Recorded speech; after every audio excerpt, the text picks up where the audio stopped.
Good morning, welcome to Morning Outlook. This is Kim speaking on Tuesday the 13th of August. Okay, let's just have a quick look at where we are with the numbers this morning. Well, they're a bit strange actually, and I'm not totally convinced they're correct, but either way, we've seen the employment data coming out in the UK there.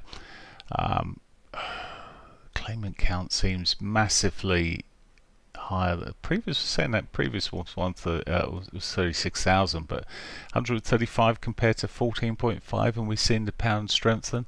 It just makes me question one thing. We see the average earnings has dropped a tad. Well, that's deflationary on here. So both of those figures really would normally show the pound being sold, but there's something adrift here. Well, there is, because there are other numbers which are pretty decent on the list here. The unemployment rate's actually dropped from 4.5 to 4.2. The employment change is increased. So unless I'm reading something wrong here, but weirdness going on. Anyway, news coming out today for the rest of the day then. This afternoon we've got it's the start of the US inflation data. We've got the PPI this afternoon. That will certainly create some volatility, I would expect. And tomorrow we've got the CPI. So these inflation numbers, that's what it's all about at the moment for the US and that and growth. So we'll see what happens. So PPI out later. It's less important, but still we'll see movement, I'm sure. Right, technically let's look at the markets, and the euro is, after many days of not doing too much at all, it's done even less. It's done similarly very not a lot. It is carrying on its little drifts to the upside there, but tradable, not for me. As it sits here, I'm not interested in trying to get into anything like this. This is the sort of thing that it will probably do the same sort of thing today. It hasn't even hit the daily pivot today so far, but may come back and hit that in a short while, or in a while. I'll be careful how I say short while. Building great expectations from you guys out there. Anyway, but could then drift on a little bit more, and in about a week's time you'll see that we've trended up. 40 pips. Anyway, nothing that I want to be trading with. Now the pound, that data, I'm scratching my head a little bit, as you gather. I was wondering whether the pound would recover a little bit more, and certainly it seems to be at the moment. I was looking at the sentiment on the pound. The pound sentiment looks still very soft, and yet this is going completely opposite way at the moment. So it's the demand seems to be there for the pound, and all well and good. In actual price action, US dollar yen, there's nothing I can do with that pound. It's gone too far this morning. US dollar yen, well, this is going against where I would have originally expected it to go, but with the sort of comments we've seen coming out, it's, well, as I said, I think the Bank of Japan has shot themselves in the foot with their comments, and okay, it might have slowed down the strengthening, but they wanted it to be stronger. They didn't want to see it where it was, but it slowed up. They're too worried about their equity markets not sorting themselves out. Anyway, for now, it seems to be now going a little bit sideward in the last, yesterday into today, but drifting upwards. I'm still looking for opportunities on the sell side, but I'm not so convinced that it's going to move or continue what we'd seen previously. Australian dollar, the Australian dollar struggling to get through its monthly pivot here, although today it might be coming up for another attempt, but it seems to be struggling there. There's very little real movement in here since last Friday, and I mean, we're basically flatlining. We could look for the breakout buy, a break above the monthly pivot there, running into the 50 moving average would be the next problem, but it might be sufficient to get something out of it. The fact that it's holding up and having another attempt may be deemed as good, but just becomes a triple top.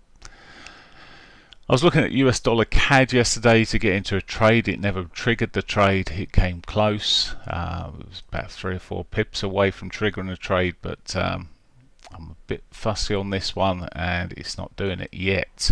Now it might still, but again it's flatlining a little bit here. Yes, if it breaks it might just create a bit more movement in this, but it's here we're getting a red green almost, or red green however you like to look at it. But I'm still wondering if we'll see a breakdown there. There is now some money, bigger money coming into it over the last week or so. So maybe we'll see a bigger movement. Now, if I had got into this, I'm really looking to see if we can ride it a little bit further. So it would be a trailing stop I'd use on this, and see if it's more of a swing trade. New Zealand dollar. New Zealand dollar continues to outperform effectively. Higher lows coming through there. It's seen a bit of sentiment change by default almost on the bigger money, but higher low coming through here. Technically it's going up there quite slow. It's possibly done it all already for today. Time was it yesterday? Up until about 9 o'clock it pushed up through, but it's drifting, not making. I don't particularly want to get into it at all. US dollar Swissy, again a bit like the yen, got the drift to the upside here. Slow, but the dollar just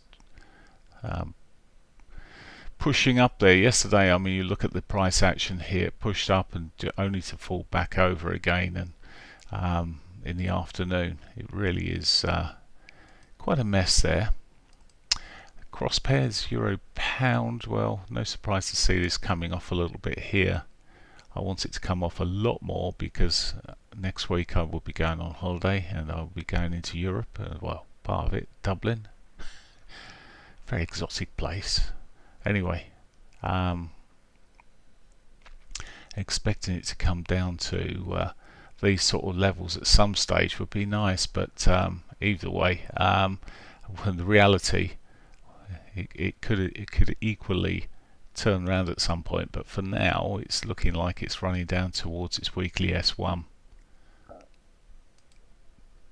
Other pairs I particularly look at Euro CAD. This is starting to show a bit of short-term movement. It's a bit ugly on the again yesterday. Well, last week it flatlined. It's picked up a bit yesterday. No, it's not really tradable for me. It's a bit like the dollar CAD at the moment, just not really doing it for me. So unfortunately, love to say there's loads of trades there, but it really is slow and choppy markets, and some of these are best avoided. Looking at the other markets, we'll have a quick look at gold. Well, gold yesterday came not far short of its all-time highs here, isn't it? So it's not far short. It's had a little pitch above it this morning, but that could turn around and we could see further buying. The political unrest around the world is probably not helping things. Well, it is helping gold prices at the moment, and this may well be a reflection of that. But the more it pushes towards those highs again, and if it can push through, well, we might see even more buying coming into gold. I just will. I don't normally do it, or can't I can't do it right now. I was going to say I'll just have a look at silver. I haven't got it on this list, so I'll have a look at silver tomorrow. Western Texas, solid old day up there yesterday. High lows coming through. Really struggling where it is at the moment though, but It was pushing up there around about 2 o'clock. It started its move. Can't see it on here. Where are we? That was yesterday. That wasn't yesterday. It was yesterday. Started. Well, I say started at 2 o'clock. It continued into 3 really. But anyway, I'd like to see it ideally come back to its daily pivot and get a reaction. But at the moment, it's looking quite bullish there. Interestingly, the big money seems to be coming away from oil, but the big money can be wrong, and they've got very deep pockets to be wrong. Okay, that's pretty much there. S&Ps. Quick look at the equity markets. Yesterday, a bit of a nothing day. Today, well, it's already done about half the range we saw yesterday. A drift back to the upside here, drifting back up slowly. Really choppy old day today. Inflation coming out later on at 1:30 could well stem it or cause it to rally. There's expectation that rates will be cut this year now, a bigger expectation, and maybe more cuts, but not really being reflected as we've previously seen in these markets. It's pretty much priced in, I would think. Anyway, for now, that is improving slowly. I would be very wary of it though. It's getting quite a buy at the bid at the moment on the short term, just moving up there. But yeah, slowly pushing up. I don't really want to be trading against it. I wouldn't want to be trading against this at this stage again. Too much power previously, and as I say, inflation may sort it out later. As for the Nasdaq, etc., Nasdaq and the Dow, very similar in terms of price action. The DAX, for those DAX followers, are not too dissimilar. It looks almost like you're looking at the same market, just with different units.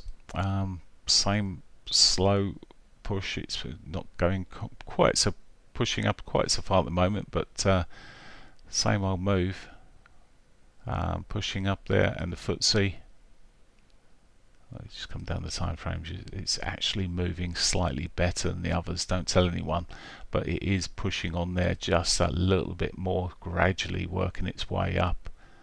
Again, expectations of cuts in rates, etc., helping the equity markets.